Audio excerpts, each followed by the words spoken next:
I bought this for that part where I talked about putting a ball joint, with the idea of maybe cutting that little piece of metal out and putting something like that in the middle and making it longer.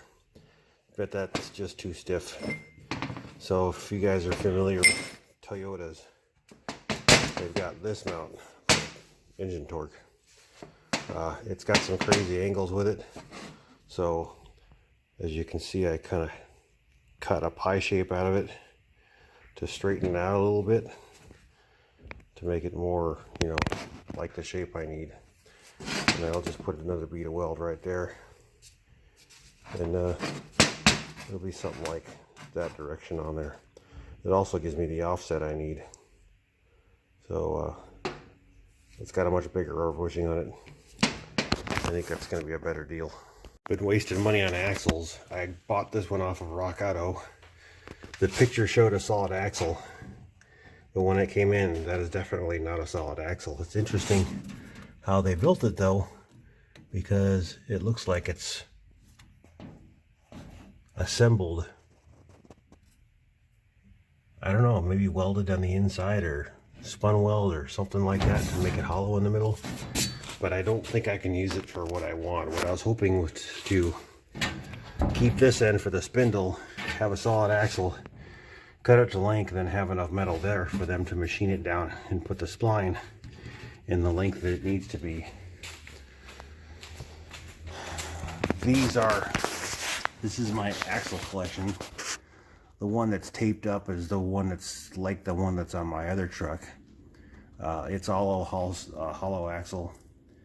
The two right next to it are the left side Volkswagen axles. One of them is the aftermarket one I bought.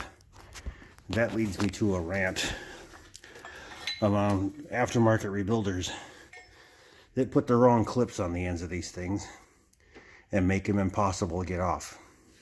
This is a brand new axle, and I had to destroy the end of it so I could go on the inside of this piece right here, get that spring clip off so I can get the axle out. But by the time that had happened, as you can probably see, is this the end? No, this is the end.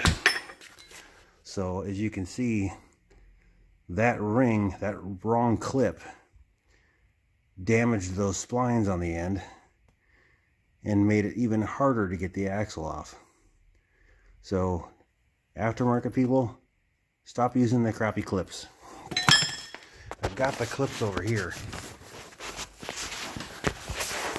The clip that was on the aftermarket axle, as you can see, it's perfectly round. That means in order for that to come off, the tension has to push in every part of that ring inward in order for the CV joint to come off. That's what the clips should look like. In this situation, it only has to push in two locations. Now, this isn't a race car. It's not got tons of force trying to pull the axle off on this thing. You don't need to permanently attach it. These work fine for the factory. These woods should be on there, and these don't ruin axles. So stop doing that. Those things that are my curse of the useless. This is the inside end of the drive shaft off of the Mini Cooper. It's supposed to have that on it, and that's what those splines are for. C-clip on there and everything. By the weirdest chance in the world, this is the Volkswagen end. The Volkswagen end happens to be the same spline and goes on there very easily, which would be great if it wasn't 3 inches too long, because then I already have my axle done. But yeah, it's me, so it didn't work. Well, I got it back on the wheels today, and I haven't changed anything inside yet. I'm trying to put a bunch of weight on this thing to get the suspension as flat as I can. Not quite there. And my peg leg is in. It's got 3/4 of an inch between the joint and the outside edge.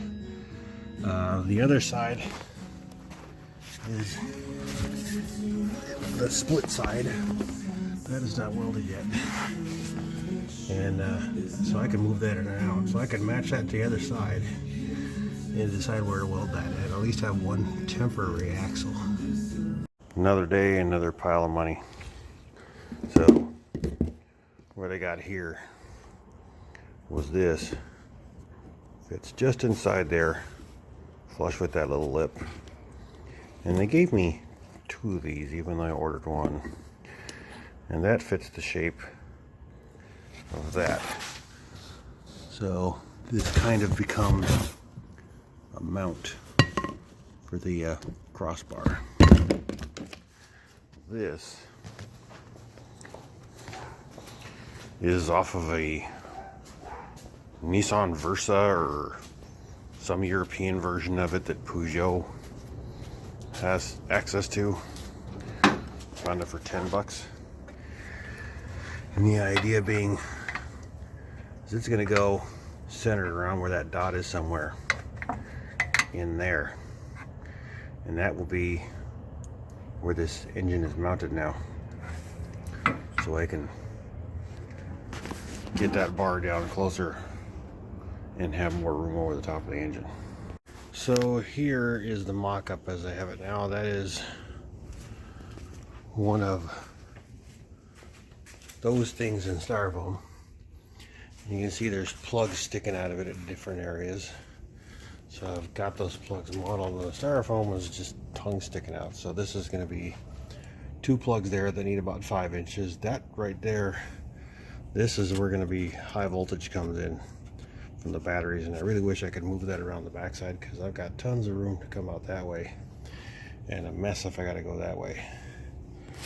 I'm concerned about ever having to surface that master cylinder because we're going to take everything out to get it out of there. The guys at EV Grid were going to use these brackets to mount the controller, and it was pretty much going to be dead center and under the hood. But I don't want to put it all the way over in the corner like this. This is going to need 5 inches, but I think there's plenty of room there for the motor plug. This is going to go to the charger. It's going to go on that side. And there's a lot of room behind this thing. So, room for expansion, energy, air conditioning, you know. But so let's get this out of the way. And there's the mock-up battery. Gonna go over there. That's my new solution. So this bar is going to be like a strut bar going all the way across. Transmission is going to go in it on that end, and in a very similar way, this is going to get embedded in that end with another hole. That should give me plenty of room, unless I ever want to get that master cylinder out.